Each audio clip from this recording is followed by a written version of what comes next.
Getting into this recap, we'll talk about the big one. Again, Michigan beating Ohio State in Columbus. It was a 20-plus point victory. I'll start off by saying this is I think that Michigan is a program of record in the Big Ten right now. That's just the way it is because they've won that game 2 years in a row.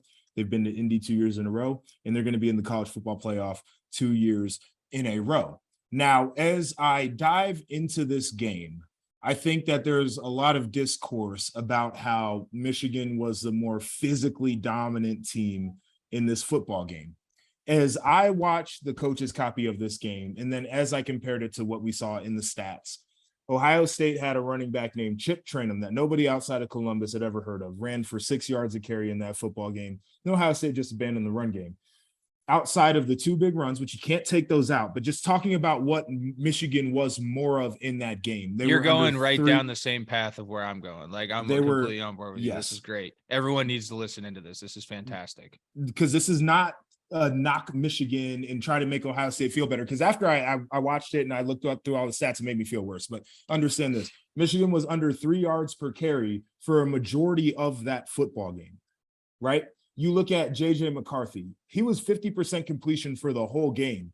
And you take out his big hits, and he was 42% for like 80 yards passing in that football game. Michigan had 10 points off of 55 plays that went for 180 yards. Then you add in the big plays that I told you take out, just so you can get more of a global view. Five plays, 349 yards, and 5 touchdowns. So to me, they got physically dominated. I'm not trying to hear that. The gap is extremely wide. I don't think it's as wide as it was a year ago. The score might be worse, but when you actually look at the way the game played out, it's a handful of plays that Ohio State did not make. And to Michigan's credit, they absolutely made. And J.J. McCarthy weathered some storms in that game, and he deserves a lot of credit for that. Mm-hmm. But as you really take a step back and evaluate this football game, Ohio State lost the mental battle, the missed tackles, the coverage bust, the jumping in and out of gaps at the end of the game. That's between the ears. And that's why it's more frustrating to me as somebody who watches Ohio State as closely as I do. Yeah, I felt the same way, man. Just watching the game and then reflecting upon it. Like, to me, it was not the Ohio State got their ass kicked for 4 quarters. I would almost argue that Michigan did for 3 quarters and 12 minutes. You know what I mean? 3 minutes of that game, Ohio State self-inflicted wounds and got. Yep.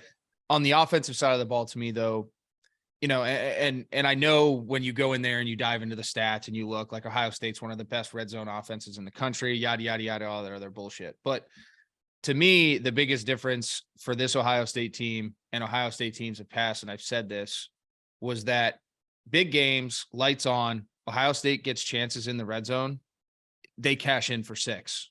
Yeah. The majority of the time. And this is a theme that has showed up with this Ohio State team this year, where they get down in there in these big games, even the Penn State game early, like you drive the length of the chunk of the field and then you get down to the money zone and you can't cash in for 6 and you end up kicking 3. And that hurts you because Ohio State had a chance to be up 21-3 if they cash in. They could have realistically, and this is not again, but like I would say conservatively 28 points in the first half was realistic for Ohio State. And I don't think that a lot of people who watch the first half of that game are going to sit here and disagree. Yeah. And that's, I mean, I guess I completely understand why it's even more heartbreaking for you and why it even burns a little more, because that's the reality of it. And these types of losses are almost more painful, to your point, than last year, where you could just flat out say, yeah, we got our asses beat.